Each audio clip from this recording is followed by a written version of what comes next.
on est ici juste en préparation de l'exposition qu'il va y avoir. Et donc là, c'est toutes les œuvres qui seront présentées à l'exposition du Chien Noir avec Rétampopo. Et donc c'est une petite partie des œuvres de l'artiste Marc Estel qu'il avait collecté dans les années 70-80 lorsqu'il représentait en fait l'ensemble des artistes français de l'école de Paris. Et donc là, on a fait une sélection des œuvres sur...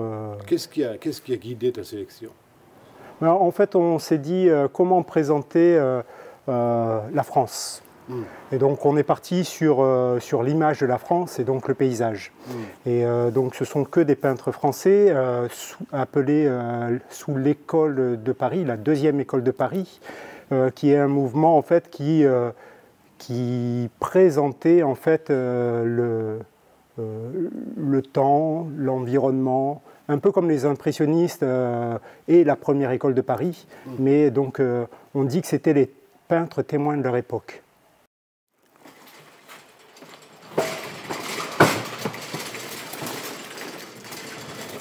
Alors la première œuvre que je sors, c'est une des œuvres phares, c'est une œuvre de Jean-François Larieux. Jean-François Larieux en fait est un peintre qui a été président du Salon d'automne de Paris pendant 10 ans, de 1990 à 2000. Et il a une particularité dans sa technique, en fait, c'est qu'il travaille avec énormément de petites formes géométriques. C'est très fin, très précis, avec vous voyez, des petits triangles, des petits carrés et tout ça. Tout ça assemblé, en fait, va créer bien sûr la forme d'ensemble et le paysage. Et donc c'est un peintre très très connu. Donc, voilà pour la première. Ensuite, une peintre que j'aime beaucoup, qui s'appelle Monique Journeau. C'est une peintre qui a une technique également très fluide. En fait, elle travaille avec beaucoup de couleurs, beaucoup de la vie. Elle repasse avec plusieurs teintes, plusieurs couleurs, pour arriver à des profondeurs en fait dans son paysage. Et donc j'aime beaucoup son travail. Voilà. C'est une peinture de quelle année, ça, tu sais plus ou moins? Alors la plupart des œuvres datent de 1975 à 1990. Donc pour certains, j'ai pas la date exacte. Là, celle-ci, je l'ai pas en tête. Mais voilà un peu la période en fait de ces peintres-là. On va présenter un autre peintre. En fait, c'est un peintre qui, même si c'est un paysage de Notre-Dame de Paris, c'est un peintre qui s'appelle Albert Vague, qui est de la Côte d'Azur et qui a une technique au couteau avec beaucoup de matière, beaucoup d'effets. Et donc, c'est un des peintres. J'ai choisi, ça sera un des rares paysages de Paris.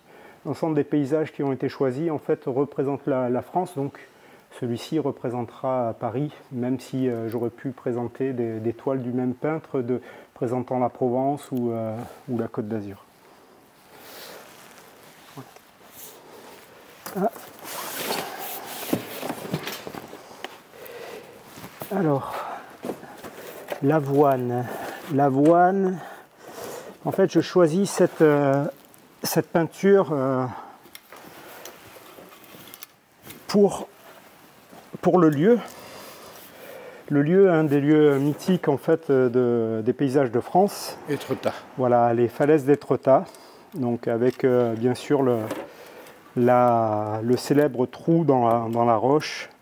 Voilà, et donc voilà, une très belle toile aussi avec toujours un beau toucher, une belle finition. Donc voilà, j'aime beaucoup ce peintre aussi.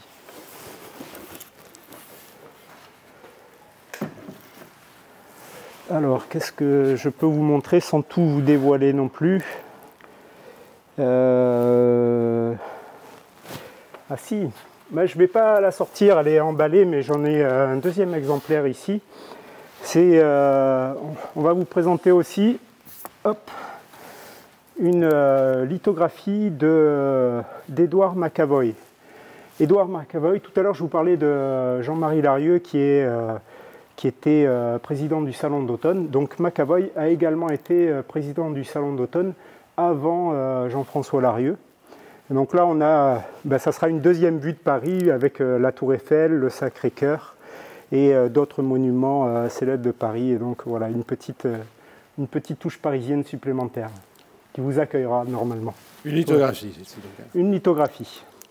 Alors que les autres sont des originaux? Les autres, bien sûr, sont des originaux. Hein. C'est peinture à l'huile pour la plupart. Il y aura quelques acryliques, mais je vais finir par une acrylique, justement. Dany Lartigue. Alors Lartigue, c'est pour certains, c'est un photographe très connu. Vous connaîtrez le nom par le photographe. Jacques-Henri Lartigue. Et donc, Dany Lartigue est son fils. Et son fils, c'est un peintre de la Côte d'Azur, de Saint-Tropez. Et donc, on présente 3 œuvres, en fait, qui sont des techniques mixtes à l'eau, sans doute des gouaches, plus des réaux, sur carton. Et donc, c'est un peintre qui est très apprécié encore actuellement sur la Côte d'Azur. Il a un musée à lui à Saint-Tropez. Et donc voilà, c'est 3 œuvres originales, donc deux sur des petits paysages de Saint-Tropez même. Voilà, voilà. Qu'est-ce que je peux vous présenter encore? Allez. On va sortir une des plus grandes pièces, qui est une œuvre de René Génis, une grande ville sur toile, en format allongé, en format vertical, voilà, qui est une vigne et un paysage en fait sans doute du sud. Je ne saurais pas dire si c'est de Provence ou du sud-ouest, mais voilà. Donc c'est René Génis, c'est un peintre qui a une très grande finesse dans sa finition aussi. Il a une manière de peindre en fait très douce où toutes les couleurs se fondent et en même temps on perçoit énormément de détails. Donc c'est vraiment également un peintre que j'apprécie beaucoup. Donc les formats qu'on a choisis sont des petits formats, mais il faut savoir que rentrer dans voilà, pour s'adapter à l'espace, mais il faut savoir que la plupart de ces peintres peignent de très grands formats. Par exemple René Génis, habituellement, les formats qu'il peint sont des formats qui font jusqu'à 1,30 m de long, voire même plus. Donc là, la sélection a été faite en fonction de l'espace pour pouvoir que vous ayez un petit aperçu en fait, de ce que représente la seconde école de Paris et bien sûr que vous puissiez voilà, en avoir un peu plein les yeux.